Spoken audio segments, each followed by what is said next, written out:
This might be the best first motorcycle, the best first adventure bike I've ever ridden.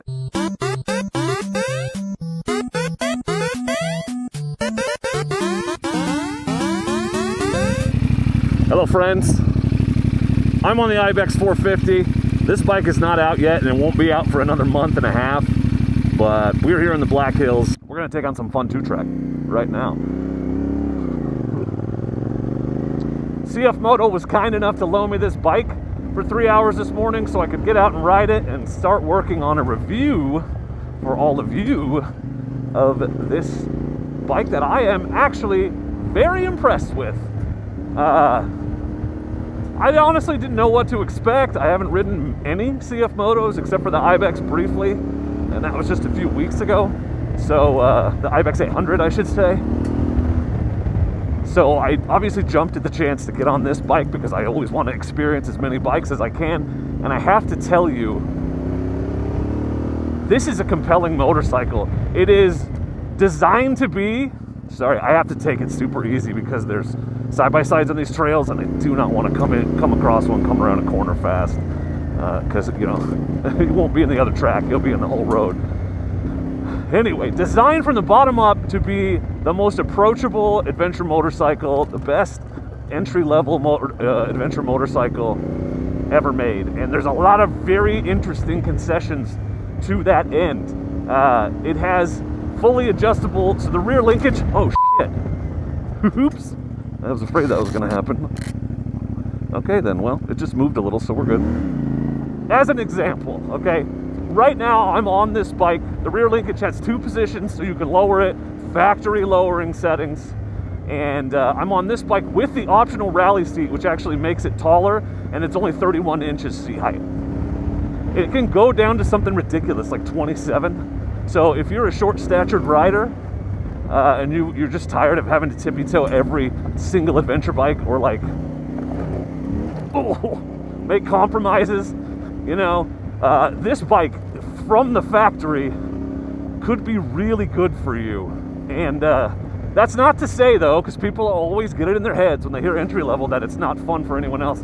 I'm having a blast on this bike. I'm having so much fun on this bike that I'm seriously considered trying to get one and take it on the BDR when we go in a month and a half. Because I'm just impressed with it top to bottom. Standing position is comfortable. You can see the suspension. I just jumped it and going through these rocky, chunky sections, and I got into some real shit yesterday on this thing. I went out with Warthog bike Justin, and we went up one of the difficult trails actually, and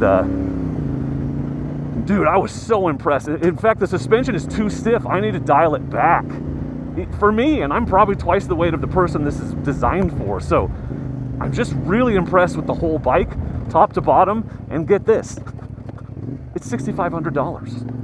It's $6,500. And I took it on the freeway yesterday at 80 miles an hour. And Jake Spite and Jake the Garden Snake took these out yesterday. And Jake Garden Snake brought a scale and he weighed it. 431 pounds wet, fully fueled, as it sits right now. Now, is that as light as a dual sport? No. But is it the lightest adventure bike ever? Pretty much. A lot to like about this bike.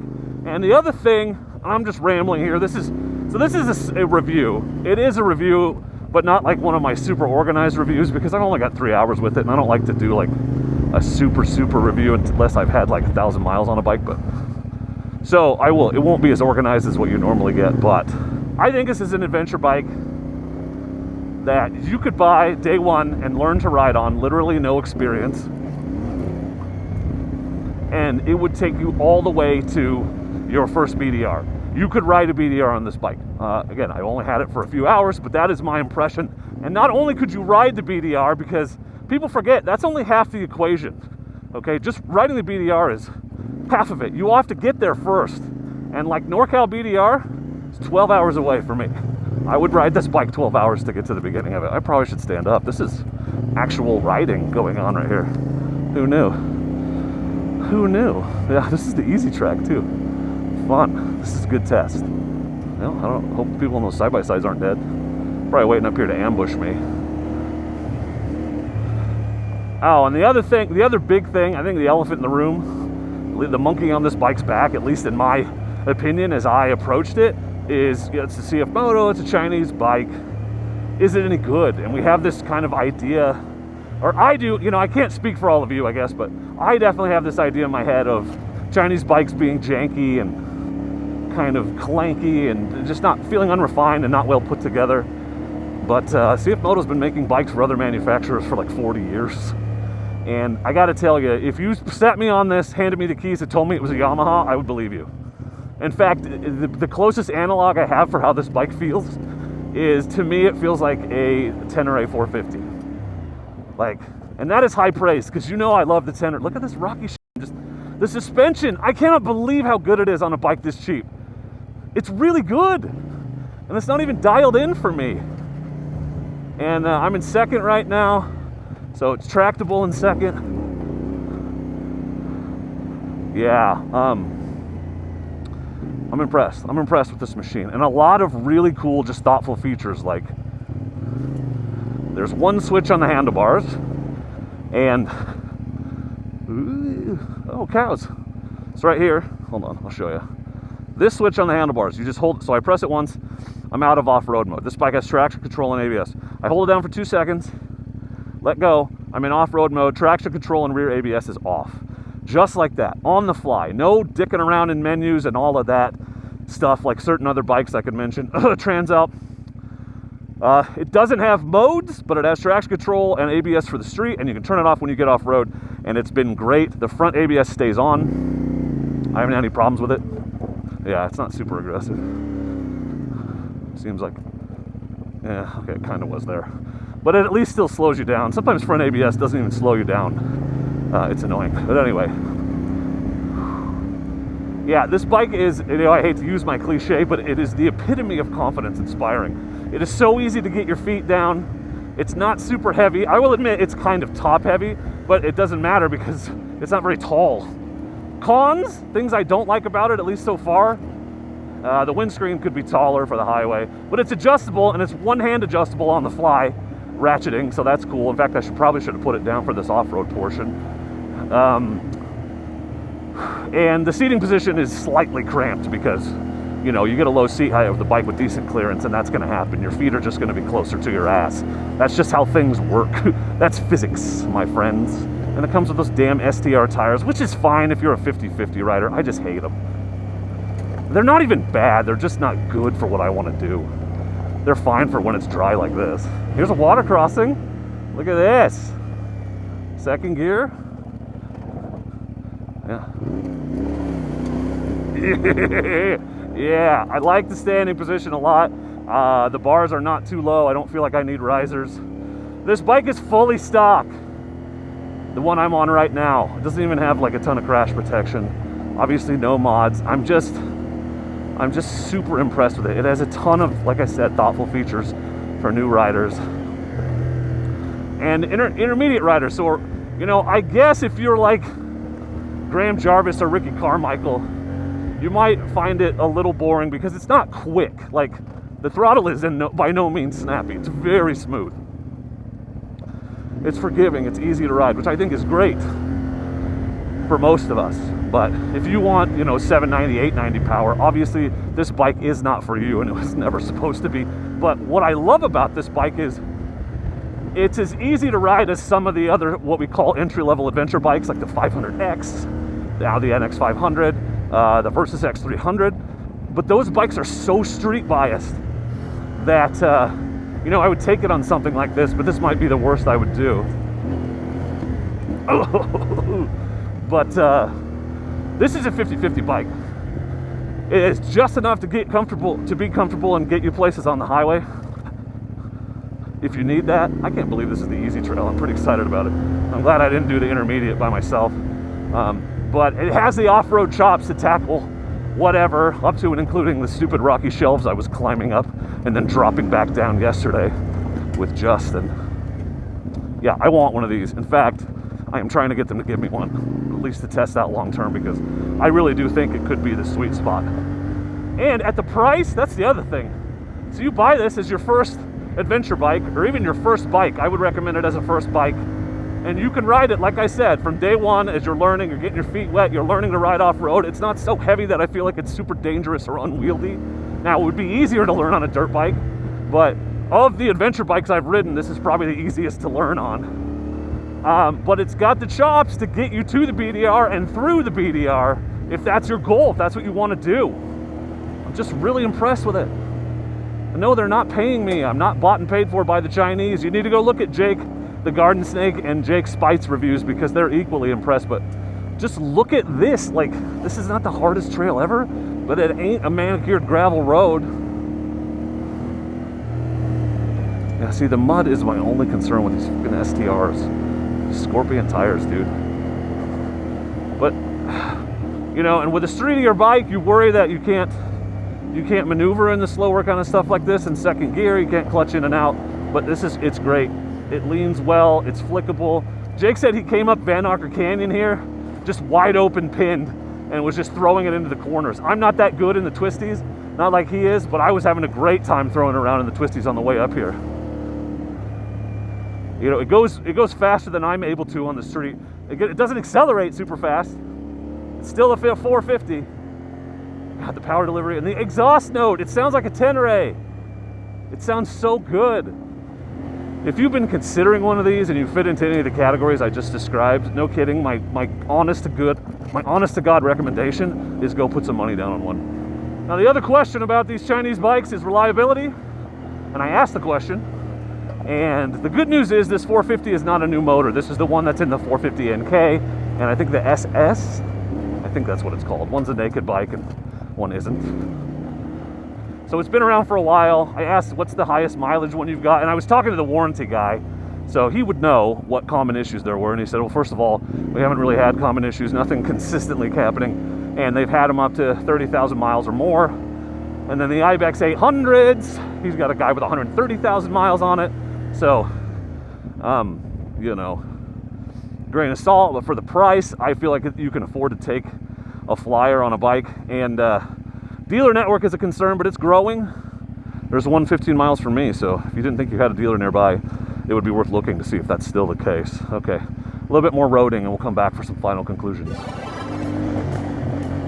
Yeah, I do wish this suspension was a little less tight in the front, but it's fully adjustable. I didn't mention that. So it's front is fully adjustable, rear is got everything except rebound or compression, I forget which.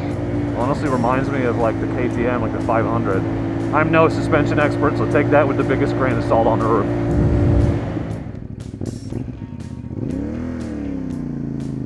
Okay, so the thing that annoys me the most, I've done 3 hours, almost 4 on this now, is that I'm very often flicking the dimmer switch right here when I reach for the clutch. That's the most annoying thing. But I want to take a minute to say thanks to Joe from Quad Lock, who came in clutch and loaned me this mount for this ride so I could navigate, because I'm dumb and didn't bring one. So I'm going to try to remember to do that from now on. I want to thank the Sturgis Buffalo Chip and Revzilla and Rever for having me out here to the Get On ADV Fest. And of course, I want to thank CF Moto for the opportunity to not just test ride with the group, but take this out by myself. You know, it's neat that they put that kind of faith in me. Trust me to bring it back in one piece, and I am one of the only people who took it out who didn't crash it. So what does that say? I don't know. Anyway, final thoughts, conclusions on this bike. I know I speak in superlatives and hyperbole all the time. I'm always talking about how every bike is the best bike, and I just love motorcycles. So when I get on one, I'm excited about it, and that happens a lot. So you know that comes through. So grain of salt it. I love this bike. I want this bike, and I'm bad about that too, wanting every bike I ride. But I've been better at it lately. But this bike does everything I want to do on a motorcycle except like some hard trail riding, which, you know, you need a dirt bike or a dual sport for that anyway. But it's only a 450, but it'll cruise on the highway. I seriously am considering this as a BDR bike. I think it's a great BDR bike. And, you know, normally I would worry about a bike this cheap and this with this small of a displacement not being good for that. But the suspension is usually the weak point on those bikes, and it just isn't on this one. It's really interesting what they've managed to do here. This thing runs like a top. It's smooth. I was piss winding it, climbing the canyons. It corners well. It's loaded with features for the price. The ability to turn on and off the ABS and the traction control on the fly is something that every bike should have, and it's stupid that they don't. And big kudos to CF Moto for making sure it had that. They were talking about how their American division was really heavily involved in the design of this bike and like sort of figuring out what the American market wanted and what makes a good adventure bike, entry level or otherwise. So check this out. These are the stock mirrors. They just fold in. Like, you don't even have to buy double takes for the first time ever. The one hand adjustable, it's ratcheting on the windscreen. You can do that on the fly, as I did. It's just the build quality is really good. And here's a big one: $6,500 bike, tubeless tires. It has tubeless tires. Everyone's always complaining about tubeless tires. Well, there it has them. It has tubeless tires. But yeah, I just did 3 straight hours on it. Very comfortable. This one doesn't even have any of the aftermarket protection, so the stock skid plate's not terrible. Overall, it's a very impressive machine for $6,500. This isn't a full review because I'd really like to get 1,000 miles in on a bike before I really review it, commit to it. So you have to grain of salt everything I'm saying, but I mean, I wish the stock handguards weren't just plastic, but obviously they can take a beating because they have. Flicking that switch is annoying. Not having cruise control, I guess you could call a con, but it's a throttle by wire, or it's a cable throttle, so it's hard anyway, and there's advantages to that, so it's a trade-off. They don't always come this damaged. That's our boy Jake's handiwork. Mid exhaust, sort of mid height, so it's easy to put luggage on there and not worry about melting it, but it doesn't stick out so far that you're worried about breaking it off like the Tenere. And they have a full line of accessories coming for this. They walked me through it. In fact, one of the bikes in there has it: skid plate, crash bars. They got pannier racks. They have a soft luggage rack that just replaces those grab handles on the back. LED turn signals. It's a really good looking bike, I think. I like this design. I mean, I would prefer the double headlights of the Papio, but what are you gonna do? It's got a frame underneath the engine, full protection there, and the rail there is replaceable, so just like the Tenere. That's why I say it's like a baby Tenere. Fully adjustable suspension, except in the rear you're missing either rebound or compression, I don't remember. And just overall, super impressed with this bike. So I'm not gonna ramble about how much I love it much longer, but this might be the best first motorcycle, best first adventure bike I've ever ridden. It doesn't have the compromises of the other bikes that I think are good first adventure bikes. That CB500X is a great first adventure bike, but you're not gonna do anything real serious on it, or at least not without great difficulty. And this will do just about anything I'm willing to do. I would take it on a BDR tomorrow. I would take it on Washington or Oregon tomorrow. I would feel comfortable doing that, and neither of those is the easiest BDR. Washington is one of the easiest, but not sections 2 and 3. So anyway, if you have thoughts, questions, please feel free to leave them in the comments. Again, big shout out and thank you to CF Moto, and I cannot wait to get my hands on one of these for a longer term test. I'm beyond impressed with this Ibex 450, and if you're looking for that, not quite unicorn because it's not the fastest bike, but it is for a beginner to intermediate rider, pretty damn good, and it's hard to argue with the price. Go pre-order one now. They'll be out mid-September-ish, late August, mid-September. But if you want to see and hear more dual sport and adventure motorcycle reviews and moto camping stuff, please consider subscribing to the channel, because I'm the dork in the road and I want to be your internet riding buddy. And I'm better than your regular riding buddies because I come with a mute button.